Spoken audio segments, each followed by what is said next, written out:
చేస్తున్న ప్రసంగం ఏంటంటే,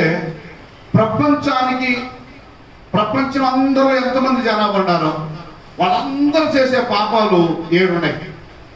అంటే 6, 7 అని కాకుండా, ఆ దేశం ఈ దేశం కాకుండా, ఆ కులం ఈ కులం కాకుండా అందరూ చేసే పాపాలు 7 ఉన్నాయి. ఆ పాపాలను ఈ రోజున చెప్తాను, ప్రయత్నం చేస్తాం.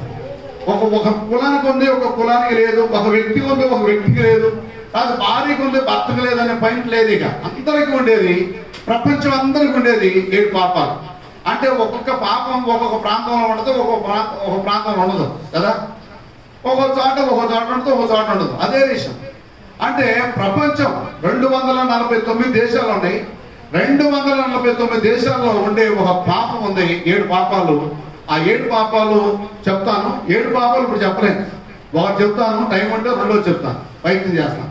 కనుక ప్రపంచం అందరూ తెలిసేది ఒక మాట చెప్పాలంటే, మీరు నేను ఎవరిండైనా 22 అయినా ఎలాంటిడైనా చేసే పాపాలు ఉన్నాయి. అది ఆడు ఇలా లేకుండా అందరూ చేసే పాపం. ఇప్పుడు తాగేవాళ్ళు ఉంటారు, కొంతమంది తాగుతారు, వ్యభిచారం కొంతమంది చేస్తారు, అవునా, ఇలాంటి కొంతమంది చేస్తారు. కానీ అందరికీ ఉండేవి ఉండవు. కొంతమంది హిందువులు ఉండాలి, యథార్థంగా ఉండేవాళ్ళు ఉంటారు, వాక్యం తెలియపోయింది, అలాంటి వాళ్ళు కూడా ఉంటారు. అయితే అందరూ చేసే పాపం 7 రకాలు, 7 పాపాలు ఉంటాయి. నేను వీలైతే త్వరగా ముగిస్తాను, పైరు కనుక ప్రయత్నం చేస్తాను. చూడండి, బైబిల్ గ్రంథంలో సామెతల గ్రంథం 16వ అధ్యాయం 18వ వచనం. మొదటి పాపం ఏంటంటే చూడండి, సామెతల గ్రంథం 16:18. నాశనములకు ముందు గర్వము నడుచును, పడిపోవటకు ముందు అహంకారమైన మనసు నడుచును. ఇది గర్వం అన్నది సాధ్యంగా ఆ కులం ఈ కులం, ఈ జాతి ఆడ మగ లేకుండా ప్రతి వ్యక్తిలో ఉంది, ప్రతి దేశంలో ఉంది, ప్రతి వ్యక్తిలో కూడా కనిపిస్తారు, అవునా. గర్వం అన్నది లేనోడు ఎవరు ఉండరు. ఒకడు కులాన్ని చూసి గర్వించేవాడు కొంతమంది, అందాన్ని చూసి గర్వించేవాడు కొంతమంది, డబ్బును చూసి గర్వించేవాడు కొంతమంది, ఔషర్యం చూసి గౌరవించేవాడు కొంతమంది, ఆ యొక్క సొమ్ము చూసి గర్వించేవాడు కొంతమంది, అందాన్ని చూసి మురిసిపోయేవాడు కొంతమంది. రకరకాలైన భావాలు ఉంటాయి, చాలా మంది ఉంటాయి. ఇక చెప్పాల్సి వస్తే మాదే గొప్ప, ఆ కులమే గొప్ప, మేమే గొప్ప అని అనేవాళ్ళు కూడా చాలా మంది ఉన్నారు. మా ఇల్లే గొప్పది, మీ ఇల్లే మంచిది కాదు అనేవాళ్ళు చాలా మంది ఉన్నారు. ఇలా చెప్పాల్సి వస్తే గర్భము అనేది ఇది 249 దేశాలకు ఉంది. ఒకరు ఉంది, ఒకరు లేదంటే లేదు. అది మీకే కాదు, నాకు కూడా ఉంది. ఈ గర్వం ఎలా పోతుంది? ఈరోజు మనం నేర్చుకోవాల్సిన పాఠం ఏంటంటే, ఈ గర్వం మహాభయంకరమైంది. అది ఒక కుటుంబాల్లో ఎవరికున్నా ఆ ఇల్లు పరిస్థితి బాగోదు. ఎవరికైనా గర్వం అనేది ఉందంటే, ఆడవాళ్ళకున్నా మగవాళ్ళకున్నా ఆ ఇల్లు ఆశీర్వాదాలతో ఉండదు, ఆ ఇల్లు ప్రశాంతత ఉండదు, ఆ ఇంటిలో నెమ్మది లేదు. కారణం ఏంటంటే, ఒక గర్వం అనేది ఎక్కడ లేని వచ్చేస్తుంది. లేనప్పుడు లేని పాటలు పాడుతుంటాం, వచ్చిన తర్వాత మాత్రం వచ్చిన పాటలు పాడుతుంటాం. ఇలాగా గర్వం అనేది చాలా భయంకరమైంది. ఇది ఒక మనిషికి ఉంది, ఒక మనిషికి లేదు, ఒక కులానికి ఉంది, ఇంకొక కులానికి లేదు, ఒక దేశానికి ఉంది, ఒక దేశానికి లేదనేది ప్రతి వ్యక్తికి ఉంది. అది సరిచేయడానికి దేవుని వాక్యం మన మధ్యలోకి వచ్చింది. దేవునికి స్తోత్రం. అది సరిచేయడానికి దేవుని వాక్యం మనకు వచ్చింది. ఎందుకంటాడు, ఎవరైనా గర్వం వచ్చిందంటే, గర్వం నాశనానికి ముందు గర్వం వస్తుందంట. నాశనం అవుతున్నాడు అంటే దాని ముందు ఏమి నడుస్తుందంట? గర్వం నడుస్తుంది. ఆ గర్వమే నాకు వచ్చిన తర్వాత చెప్తాను. వీలైతే ఇక్కడ మన పరిస్థితి ఏంటంటే, నాశనం అవుతున్నాడు అంటే, నశింపు అవుతుందనగా గర్వం ప్రారంభిస్తుంది. ఏ రకమైన సరే, డబ్బును చూసో, అందం చూసో, వాదం చూసో, రాదే నాయకత్వం చూసో, రాదే పదవి చూసో, ఏదో రకమైన గర్వం ఆ వ్యక్తిలో వస్తుంది. గర్వం లేని వాళ్ళు లోకంలో ఉండేరు. కానీ గర్వం అన్న ప్రమాదం ఏంటంటే, నాశనము సంభవిస్తుంది. గర్వానికి ముందు ఏం నడుస్తుంది? నాశనం నడుస్తూ ఉంది. ఎవరైనా గర్విస్తున్నారంటే వాడు నాశనం అయిపోతున్నాడని లెక్కేసుకోవాలి. బట్టి గర్విస్తున్నాడంటే నాశనానికి వెళ్తున్నాడని అర్థం చేసుకుని ముందుకు వెళ్ళాలి. ఇంకొంచెం ముందుకు వెళ్దాం. బైబిల్ గ్రంథంలో సామెతల గ్రంథం 29:23 సామెతల గ్రంథం 29:23 ఎవరిని గర్వము వారినే తగ్గించును, వినయం గలవాడు ఘనతనందును. ఇక్కడ మనం గర్వం అంటే గర్వం అన్నది ఒక అబ్బసొమ్ము కాదు. ఎవరికి ఉండే గర్వం వాళ్ళకి ఉంటుంది. గర్వము ఉండేవాడు పతనం అయిపోతాడు, గర్వము నాశనాన్ని తీసుకెళ్ళిపోతుంది. గర్వం అనేది చాలా భయంకరమైంది. ఈ బైబిలే లేకపోతే, ఈ వాక్యమే లేకపోతే మన జీవితాలు మారడం చాలా కష్టం. బైబిల్లో చాలా విషయాలు ఉన్నాయి. ఒకవేళ కొంతమంది డబ్బును చూసి, బంధువులను చూసి, పిల్లలను చూసి ఇక చెప్పాలి, కొంతమంది మొక్కలు ఉంటారంటాడు, నాకు మొక్కలు ఉంటారని 20 ఇలాంటి రకరకాలైన గర్వాంతులు ఉంటారు. గర్వము వల్ల చాలా ప్రమాదకరమైనటువంటి నాశనం. మనిషి గర్విస్తున్నాడు, తలగరేస్తున్నాడు అంటే చాలా ప్రమాదం. తలగరేసేవాడు అంతా కూడా ప్రమాదం ఇంకెవరికి లేదు. కనుక గర్వం ద్వారా వచ్చే ప్రమాదాలు చాలా ఉన్నాయి. ఈ విషయాలు మనం చాలా జాగ్రత్తగా తెలుసుకోవాలి. పాఠం త్వరగా కనుక యెషయా గ్రంథం 2వ అధ్యాయం 11వ వచనం.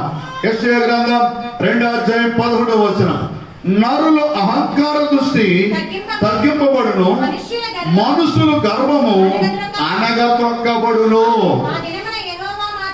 ఆ దినమున యెహోవా మాత్రమే ఘనత నందును. ఎవరైతే గర్విస్తారో ఆ గర్వాన్ని దేవుడే అనగదొక్కుతాడు. చాలా మంది పేదవారికి అన్యాయం చేస్తారు, పేదవారి పిల్లలను పాడు చేస్తారు, దిక్కులేని వాళ్ళు ఏం చేయాలనుకుంటారు, గర్విస్తారు. వాదాన్ని బట్టి, డబ్బును బట్టి గర్వించి లేబర్ పిల్లలు, లేబర్ కుటుంబాలు, లేబర్ కుటుంబాలు మనలాంటి లేబర్ని ఆడుకునే వాళ్ళు బోర్డు మంది లేరంటారా? బోర్డు మంది ఉన్నారు. ఈ ప్రాంతంలో ఒక అమ్మాయి లేని పిల్లల్ని నలుగురు పాడు చేస్తే ఏం చేస్తారనుకోలేదా? ఆ మొత్తానికి ఎందుకు అంటే ఈనాడు కాలంలో ఉన్నవాడు లేనివాడు అనగదొక్కడానికి ప్రయత్నం చేస్తాడు. అది వాదం ఉంటే వాదాన్ని బట్టి గర్విస్తాడు, గర్వం అందులో బయలుదేరుతుంది. ఈ గర్వము నాశనాన్ని తీసుకెళ్ళిపోద్ది. అందుకనే ఇక్కడ మాట చెబుతున్నాడు, నరుల అహంకార దృష్టి తగ్గింపబడును, మనుషుల యొక్క గర్వము అనగదొక్కబడును.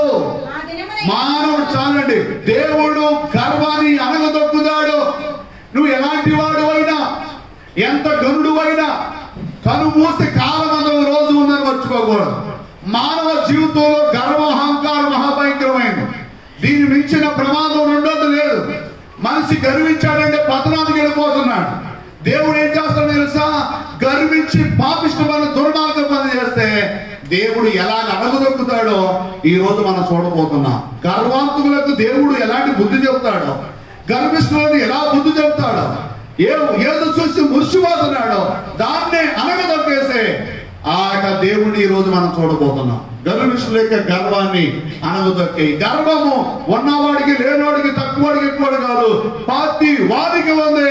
ఈ గర్వము తగ్గకపోతే ప్రమాదం కూడా ఉంది, నాశనం కూడా ఉంది. దీన్ని బట్టి మనం ముందుకెళ్ళిపోదాం. చూడండి ఆ కీర్తన గ్రంథం 71:73. కావున గర్వము కంఠము వలె, కంఠహారము వలె వారిని చుట్టుకొనుస్తున్నది. ఏం చుట్టుకుందంట? గర్వము కంఠ హారము వలె ఏం చేస్తుందంట? చుట్టుకొని ఉందంట. మెడలో వేసుకున్న హారం లాగా చుట్టుకుంటుంది. గర్వం మనిషిని ఏం చేస్తుంది? ఆ మెడలో వేసుకున్న హారంలాగా ఉంగు తీసేస్తుంది. ఇంక చెప్పాల్సి వస్తే చాలా మంది డబ్బును చూసి ముచ్చేవాళ్ళు ఉంటారు, బంగారం చూసి ముచ్చేవాళ్ళు ఉంటారు. ఇక చెప్పాల్సి వస్తే భార్య, మంచి భార్య తగిలినట్టు సారి చర్చి కొన్నాడు, ఇక భార్య దేవుడు అయిపోతాడు. చాలా మంది కొంత భర్త చూస్తే అట్టగా దేవుడు ఉన్నాడు. ఒక ఆయన ఒకసారి ఇక్కడే పెళ్ళై కొత్త బాబు అయితే, బాబు ఏంటి ప్రార్థన ఆడలేదంటే, పాస్టర్ గారు నీకు పెద్ద విషయం నీకేం తెలుస్తుందా, కొత్త పెళ్ళై నాకు అర్థం కావట్లేదు నీకు అన్నాడు. ఈ మధ్యన ఎందుకు చేసుకున్నానా అని నెత్తు నీరు కొట్టుకుంటాయి. అంటే గర్వము దేని ద్వారా అయితే మనకు వస్తుందో దాని ద్వారా ప్రమాదం వచ్చి పడుతుంది. గర్వించడం ప్రమాదం. ఎవరు కూడా గర్వించకూడదు. గర్వానికి దేవుడు అనుమతి పరిస్థితి ఉంది. అది ఎవరినందు చాలా మంది అంటారు, ఏంటండి నేను ఎంత ఊరుకున్నా, ఎంత తగ్గించుకున్నా నా మీద సాడి చెబుతున్నారు, గర్విస్తున్నారు, ఇష్టాలు మాట్లాడుతున్నారు, ఇంకా చెప్పాల్సి వస్తే నన్ను చంపేస్తున్నారు, రకరకాలుగా బాధలు పెడతారంటారు.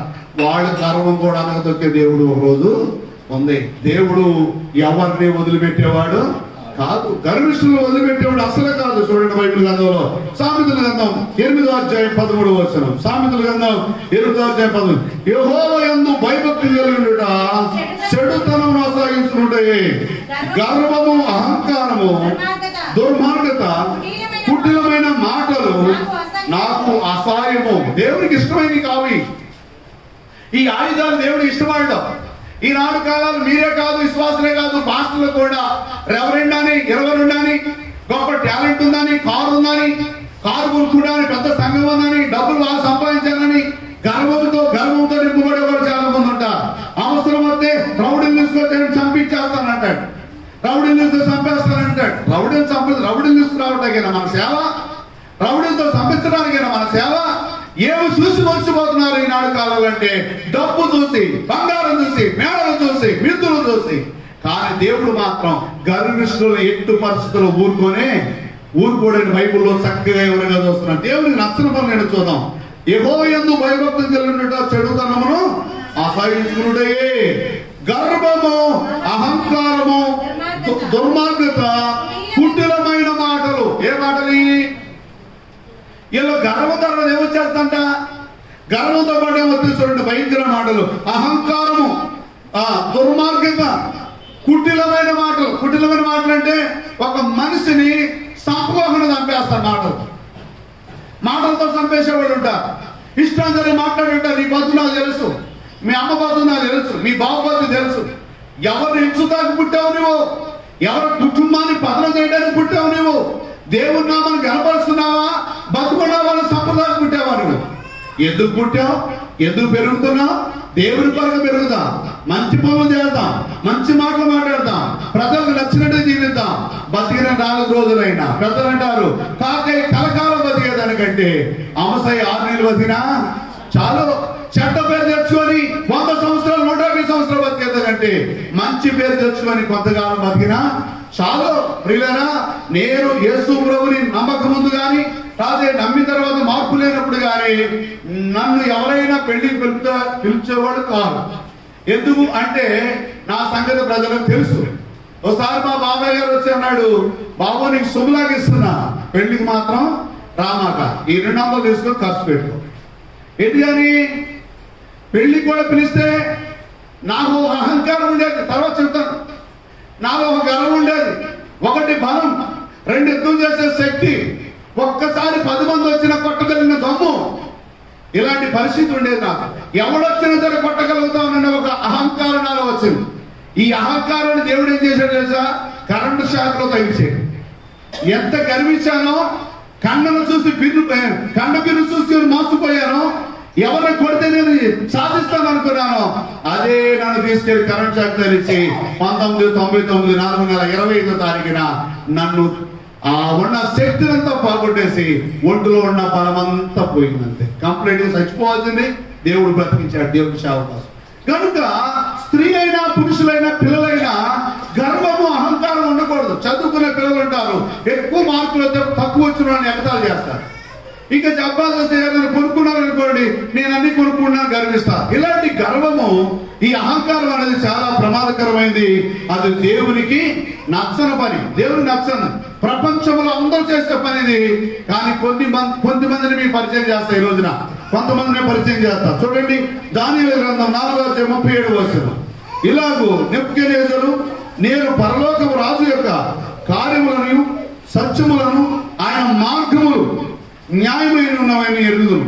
గర్వముతో నటించు వారిని ఆయన అనపశక్తుడని ఆయన స్తుతించు కొనియాడుచు గణపరచుస్తున్నాను. ఈయన నెబుకద్నెజరు అనే ఒక రాజు. ఆయన ఏం చూసి ముచ్చిపోయాడంటే, సాధ్యంగా మనకి కొంచెం ఉంటేనే ఆపలే, కొంచెం ఉంటే ఆపలే. ఈ మధ్యలో రానికి మెడలో పాపం ఆయన ఒక తాడు తీసుకొచ్చేసాడు, బంగారు తాడు. అది ప్రజలు చూస్తున్నారో లేదా అని ఈమె చూపించడం మరి ఎలా చూపించాలి? ఇప్పుడు తాడు చూపించాలంటే తలకాయ కోపాలి, అట్లా ఊపి మెడట అయిపోయింది. కొంచెం బంగారు ఉంటే అయిపోతాయి. మరి వాళ్ళ రాజులు చాలా డబ్బు కలిగిన వాళ్ళు, ప్రపంచ దేశానికి గదగద వరకు ఇచ్చారు, ఓడంత డబ్బు ఉంది, రాజు పరిపాలన ఉంది. ఆయన ఉద్దేశం ఏంటంటే, నేనే దేవుణ్ణి, నేను తప్ప ఎవడంటే అయ్యలేదు, నా మాట విన్నాడు చంపేస్తాను. ఆర్డర్ చేశాడు, ఇష్టానుసారంగా జీవితాన్ని జీవించాడు. ఇంకే చెప్పాల్సి వస్తే గర్వించాడు. ఏం చూసి గర్వించాడు? డబ్బు ఉంది, వాదా ఉంది, రాజాధికారం ఉంది, కోటేశ్వరుడు, ఏదైనా చేయగలుగుతాడు. ఆయన చేయలేదండి ఈ లోకం లేదు. ఈ పేరేంటి? నెబుకద్నెజర్ అనే రాజు. ఈ రాజు మహాగర్విష్ఠుడై గర్వాత్ముడైపోతే ఒక రోజు పడుకుంటే ఒక కళ వచ్చింది. ఏం కళ? కళ వచ్చింది. ఆ కళ ఏంటి గమనించాల్సి వస్తే, రేపు పడుకున్నాడు, దేవుడు ఒక కళ చూపిస్తున్నాడు. ఆయన గర్వాన్ని బట్టి ఒక కళ చూపిస్తున్నాడు. పెద్ద చెట్టు ఒకటి ఉంది, ఆ చెట్టు మీద చాలా పక్షులు వాలాయి, ఆ చెట్టు కింద కొన్ని జీవరాశులు ఉన్నాయి. ఒకడు వచ్చి, యాత్రికుడు వచ్చి ఏం చేస్తున్నాడంట? ఆ చెట్టుని మొదలు కడిగి నరికేస్తుంటే ఏం చేయాలి అర్థం కాని పరిస్థితి. కళ వచ్చింది, కలవరకు వచ్చేసింది. పొద్దున్నే లేచాడు, జ్ఞానంలో శాస్త్రవేత్తలు పిలిచాడు. బాబు, ఏంటో ఒక పెద్ద చెట్టు, ఆ చెట్టు కింద చెట్టు పైన పక్షులు ఉన్నాయి, చెట్టు కింద పశువులు ఉన్నాయి, ఆ చెట్టును కొట్టేశాడు, ఆ చెట్టు అర్థం ఏంటని చెప్పేశాడు. అప్పుడు ఏం చూసి గర్వించాడు రాజు అంటే? ఒకటి డబ్బు, రెండు వాద. ప్రజలందరూ కూడా ఎవరి మాట వింటున్నారు? ఇప్పుడు నెబుకద్నెజర్ మాట వింటున్నారు. ఇక ఆయన ఉద్దేశం ఏంటంటే, ఈ ప్రజలందరూ కూడా నా మాట వింటారు, నేను చెప్పిందే చేస్తానని గర్వించేశాడు. అయితే దేవుడు ఏం చేశారండి? కళ చూపించిన తర్వాత దానియేలు పిలిచారు. ఈ కళ భావం ఏంటని చెప్తే అప్పుడు చెప్పాడు, రాజా, నీవు మనుషులు చూసి గర్వించావు. చాలా మంది మనోళ్ళు ఒకసారి చుట్టాలను చూసి, బాగా చుట్టాలు బంధువులు ఎక్కువైపోతే యేసు ప్రభువుని కూడా నమ్మరు, మందిరానికి కూడా వెళ్ళరు. ఆ చుట్టాలు వచ్చేసారు యేసయ్య కంటే ఎక్కువ ప్రేమిస్తారు. ఇలా చెప్పాల్సి వస్తే అలా నెబుకద్నెజర్ రాజు పరిస్థితి ఎలా ఉందంటే, ఆ కళ భావం చెప్పడానికి వచ్చాడు. రాజా, ఆ చెట్టు నువ్వే, అనేక మంది చుట్టుపక్కల ఉన్న పక్షులు కదా, ఆ పక్షులన్నీ చెట్టు మీద వాళ్తున్నాయి అంటే ఆ పరిసర ప్రాంతాల్లో ఉన్న ప్రజలందరూ కూడా నీ మీద పూర్తి నమ్మకం కలిగి ఉన్నారు. రెండోది ఏం తెలుసా? ఆ చెట్టు మీద జీవరాశులు, పశువులు అంటే నీ ప్రజలు, నువ్వు ఎదుగుతున్న ప్రజలు. ఆ చెట్టు అంటే నువ్వే. ఆ కొట్టేసేది ఎవరో తెలుసా? దేవుడే. నిన్ను కొట్టేస్తున్నాడు, నిన్ను చంపడానికి రెడీ అయిపోయాడు. ఎవరిని చూసైతే నువ్వు మర్చిపోయావో, ఎవరిని చూసి గర్వించావో, ఎవరిని చూసి ఎదురు చూసావో, వాళ్ళే నిన్ను రాళ్లతో కొట్టి తరమపోతున్నారు. దిక్కులేని వాడు అయిపోతావు అని చెప్పాడు. చాలా విచిత్రంగా ఉంది. నా వాళ్ళు నా తరుగుతారా? నేనంటే పడి చచ్చిపోయేవాళ్ళు, నేనంటే గర్వించేవాళ్ళు, నా పేరు చెబితే గడగడ వణిగిపోయేవాళ్ళు నన్నే తరం పడతారా అంటే దేవుడు చెప్పిన మాట నెరవేరాలొద్దా? దేవుడు మాట నెరవేరింది. ఏంటంటే కొంత టైంలోనే ఎండమే వాళ్ళ సైన్యమే ఎవరైతే నమ్ముకొని, ఎవరైతే గౌరవించి, ఎవరైతే గొప్ప అనుకున్నాడో వాళ్ళే రాళ్లతో తరిమితే రాజు ఏం చేశాడంట? కట్టుకున్న బట్టలతో అడవిలోకి వెళ్ళిపోయి సుమారుగా 7 నెలల వరకు తిండి లేదు, రాజు పోయినా లేవు, ఎనగాల సైనికులు లేరు, రాళ్లతో కొట్టి తరలిపోయారు. రాజు దొరికితే చంపేస్తామంటున్నారు. అడవిలోకి వెళ్ళిపోయి దిక్కులేని వాడైపోయి, పక్షుల ముందు, పశువుల ముందు పశువు ప్రాయమైపోయి, గడ్డం పెట్టేసుకొని పెచ్చవాడైపోయాడు. రాజు రూపం పోయింది. తింటా గతం లేక, తాగడానికి నీళ్లు లేక, గడ్డి మీద పడుతున్న మంచు నీళ్లు తాగడం ప్రారంభించాడు. గడ్డి తింట మొదలెట్టేశాడు. గడ్డి తిన్నాడు. రాజు అయ్యండి, ధనం ఉంది, కోట్లు ఉంది, డబ్బు ఉంది, అన్ని ఉన్నాయి కూడా. అతని ఉద్దేశం ఏంటంటే నన్ను ఎవరు ఏం చేయలేరు అనుకున్నాడు. దేవుడు ఏం చేశాడు తెలుసా? అతని గర్వాన్ని అడగదొక్కడానికి ఎవరు ప్రజలైతే ఈయన ప్రేమించాడో వాళ్ళనే శత్రువులుగా మార్చేశాడు. తరిమి కొట్టారు. బుద్ధి లేక గడ్డి తిని అడవి పాలైనా, తండ్రి మాట చివదాటిది దూరమైనా, అయ్యయ్యో నా గొత్తు ఈ బతుకయ్యో, అయ్యయ్యో నా గొత్తు ఈ బతుకయ్యో, బుద్ధు వచ్చే నాకిప్పుడు యేసయ్యా. ప్రియమైన దేవుని పిల్లలారా, నీ గర్వము, గర్విష్ఠతను నీకైనా నాకైనా ఉంటే దేవుడు చూశాడంటే, నచ్చలేదు అంటే మనం గర్వించిన గర్వాన్ని అణగదొక్కేస్తాడు. మనకున్న అందాన్ని పాడు చేస్తాడు. మనకున్న డబ్బుని కరక్కొట్టాడు. కారణం ఏంటి తెలుసా? చూస్తున్న దేవుడు గర్విస్తే ఊరుకోడు, శపిస్తే ఊరుకోడు, పాపిష్టి పని చేస్తే ఊరుకోడు. గర్వము దేవునికి ఇష్టం గాని పని కనుక గర్వము, గర్విష్ఠుడు దేవుడు ఒప్పుకోడు. అది నెబుకద్నెజర్ రాజు ఒక్కడికేనా? అందరికీ ఉందా? ప్రతి వాళ్ళకి ఉంది. అది లేని వారు ఎవరు లేరు. అది లేని వాడు ఎవరు లేరు. గర్వము లేని వాడు ప్రపంచంలో ఎవ్వరూ లేరు. ప్రతి మనిషికి గర్వం ఉంది. ప్రతి మనిషి గర్విస్తాడు. ప్రతి మనిషి గర్వంతో నింపబడతాడు. ఈ గర్వము పతనానికి తీసుకువెళ్తుంది. ప్రపంచ దేశాల్లో 249 దేశాలకున్న అందరికి ఉండేది ఏంటంటే గర్వము లేని మానవుడి లోకములు ఎవరు లేరు. కనుక గర్వం మహాభయంకరమైనది. ఈ నెబుకద్నెజర్ రాజు గడ్డి వేశాడు, దిక్కులేని వాడైపోయాడు. పశువులతో పాటు వేశాడు, పశువులాగా జీవించాడు ఈ నెబుకద్నెజర్ రాజు. ఈ రాజు యొక్క జీవితంలో అయిపోయిన కారణం ఏం తెలుసా? తనకున్న గర్వం. నీవు నేను కూడా నేను గొప్ప, నా కులం గొప్ప, నా వాళ్ళు, నా బంధువులు, నా అక్క చెల్లెళ్ళు, నా బంధువులు, నా అన్నదమ్ములు, నేను చిటికేస్తే వచ్చి పడిపోతారంటారు. చూసారా? ఎవరైతే నువ్వు ఎదురు చూస్తున్నావో, ఎవరైతే నేను చిటికేస్తే నీ వెనకాల తిరుగుతారనుకుంటున్నావో, దేవుడే వాళ్ళని ఇంటికి రానివ్వకుండా చేస్తాడు. అప్పుడు నీ గర్వానికి పోతే చాలా భయంకర పరిస్థితి. నా జీవితంలో కూడా జరిగిన స్టోరీ ఎట్లా చెప్పిన టైం చాలు, త్వరగా వెళ్తున్నాను. ఇలాంటి రాజు గర్వించాడు. ఇంకొక రాజు ఉన్నాడు చూడండి. తన కుమారుడు ఏం చేశాడు చూద్దామా? దానియేలు గ్రంథం 5వ అధ్యాయం మొదటి వచనం. బెల్షస్సరు రాజు బెల్షస్సరు తన అధిపతులలో 1000 మందిని గొప్ప విందు చేయించి ఆ 1000 మందితో కలిసి ద్రాక్షారసము తాగుతుండెను. చాలా ఇక్కడ రాజు బెల్షస్సరు అంటే నెబుకద్నెజరు కుమారుడు. తన తండ్రికి ఎలాంటి గర్వం ఉందో ఇది కూడా వచ్చేసి దీన్ని ఏమంటారు? తానులో గుడ్డ అంటారు. అది తానే అది గుడ్డ. ఆ చెట్టు దానికి ఉన్న కాయలు. యేసుప్రభు కూడా చెప్పాడు, చెట్టు ఒకటైతే పరాలు ఇది, చెట్టు ఒకటైతే పరాలేదు. కనుక మనము ఏ చెట్టు ఏ ఫలాలు వేస్తామో పిల్లలు కూడా అదే చేస్తుంటారు. మనం చాలా జాగ్రత్తగా గమనించాలి. ఈ యొక్క బెల్షస్సరు అనేవాడు ఎలాంటి వాడు అంటే ఒక విందు ఏర్పాటు చేశాడు. ఒక పార్టీ పెట్టుకున్నాడు, పుట్టినరోజు.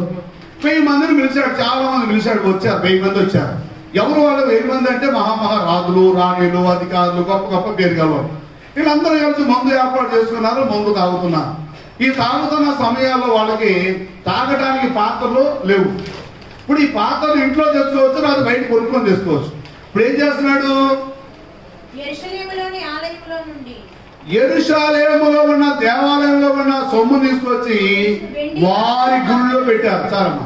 ఇక్కడ అంటాడు యెరూషలేములో ఎప్పుడుది అని చెప్పాల్సి వస్తే సొలొమోను దేవాలయంలో ఉన్న సామాగ్రి తీసుకొచ్చి ఏం చేశాడంట?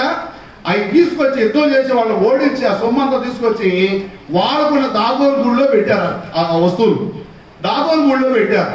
ఆ దాగోను గుళ్ళో ఉన్న వస్తువులు తీసుకొచ్చి ఏం చేశాడంట?